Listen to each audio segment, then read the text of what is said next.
Picture this. It's the middle of the night. You're lying on a bed of grass in the mouth of a cave, and the fire is burned down to a low orange glow. And in your arms is a newborn, hours old, smaller than your two hands put together.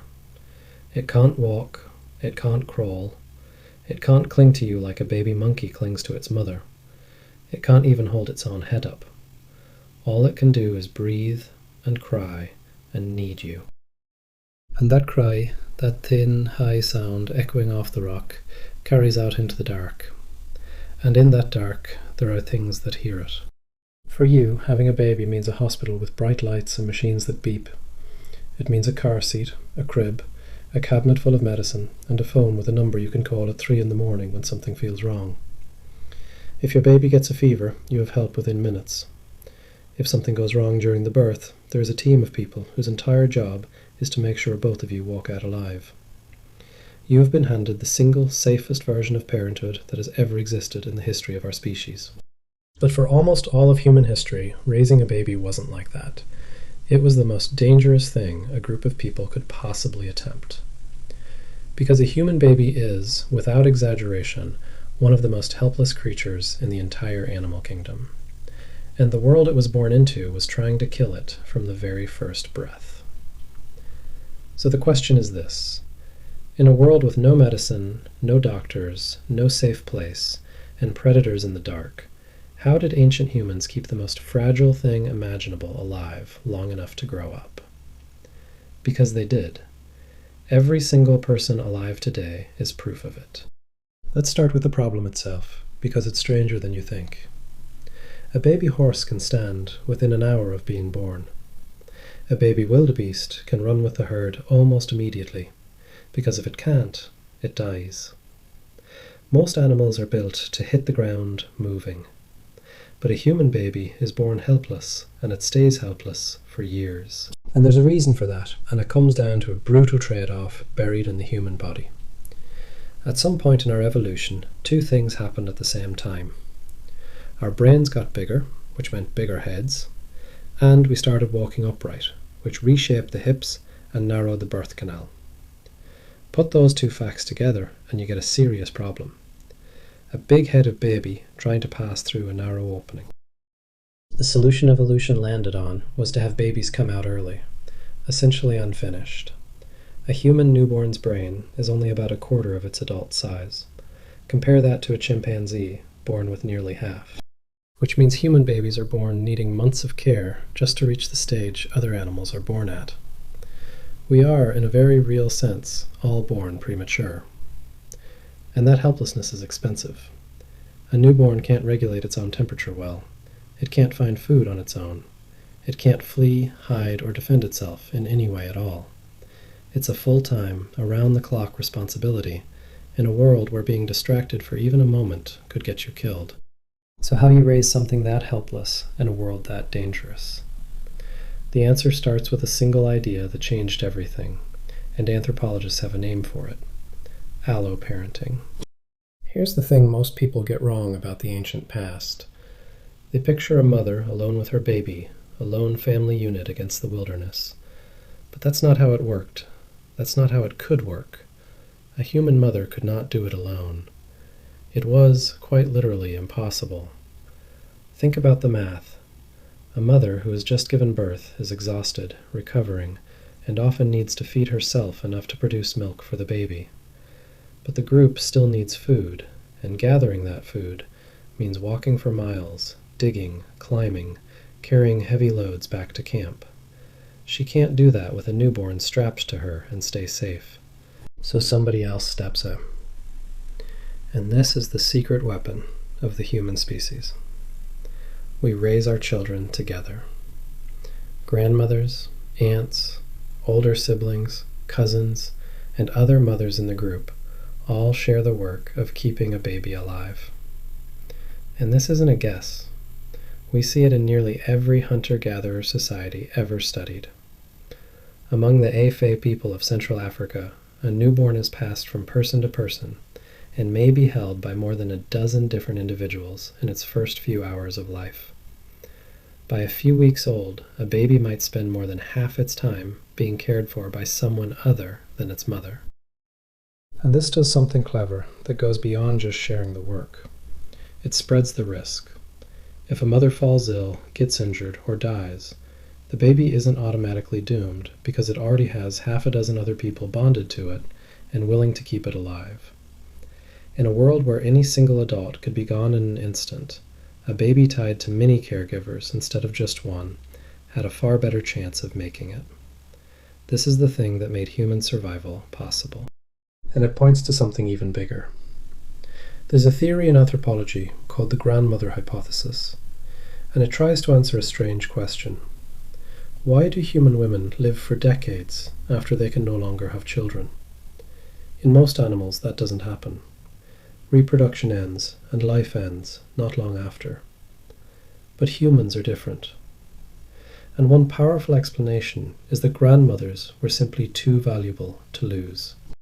A grandmother who could no longer have her own children could instead pour all her energy into gathering food and caring for her grandchildren. She had decades of knowledge. She knew which plants were safe, where the water was, how to soothe a sick child, what to do when things went wrong. A group with living grandmothers had a real, measurable survival advantage. The very existence of grandmothers may be something evolution built specifically because helping to raise the young mattered that much. But keeping a baby alive isn't just about having enough hands. It's about the constant physical threats of the world, and the first one is the simplest. You have to carry them. A baby that can't walk has to be carried everywhere for years, and a group of hunter-gatherers is almost always on the move, following food, following water, following the seasons. So imagine trying to walk 10 miles across rough country while holding a baby in your arms the entire way. Your hands are useless. You can't dig, you can't gather, you can't defend yourself. You'd be exhausted within a day. And this is where one of the most underrated inventions in human history comes in: the baby carrier. A simple sling made of animal hide or woven plant fiber that ties a baby to its mother's body. It sounds almost too basic to matter, but think about what it unlocks. Suddenly, the mother's hands are free. She can carry the baby and gather food at the same time. The baby stays warm against her body, hears her heartbeat, feeds whenever it needs to, and stays close enough to be protected every second of the day. The sling doesn't survive well in the archaeological record because soft materials rot away, but the logic is impossible to argue with.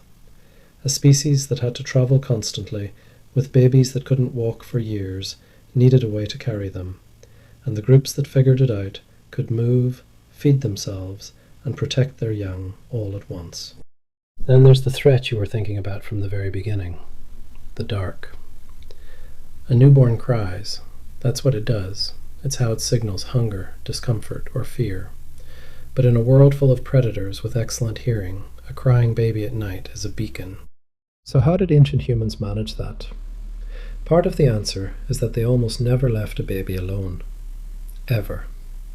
That constant carrying, that constant holding, meant a baby was rarely more than a few seconds from being soothed. Skin-to-skin contact, movement, and the sound of a familiar heartbeat are some of the most powerful ways to calm a newborn, and ancient babies had them non-stop. And at night the whole group slept close together, near the fire, bodies between the baby and the dark.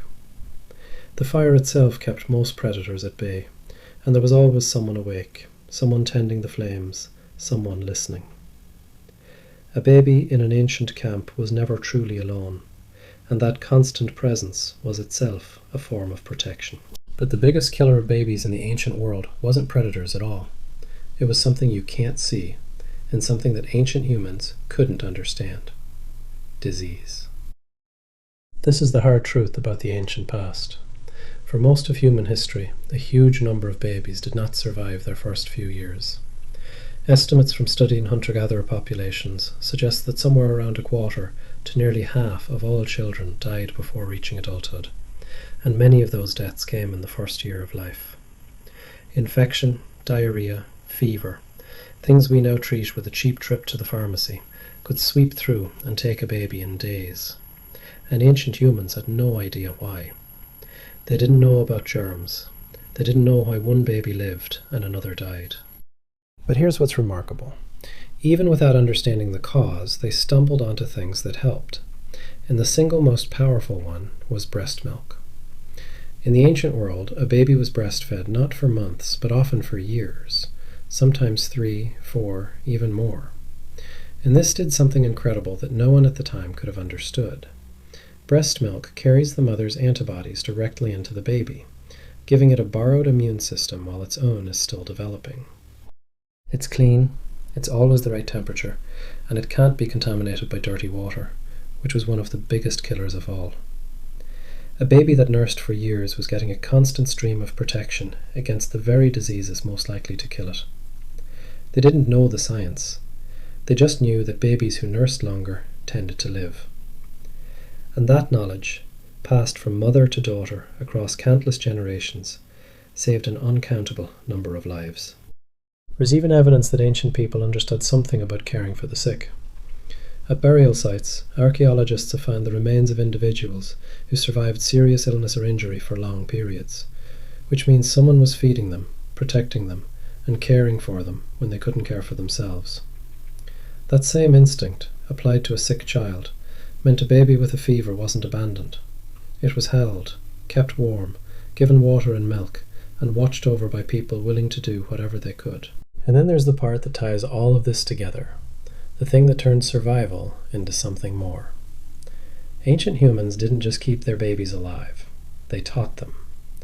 From the moment a child could pay attention, it was learning. Not in a classroom, but through watching, listening, and copying. Learning by play, by imitation, by being surrounded at all times by people doing the things it would one day need to do.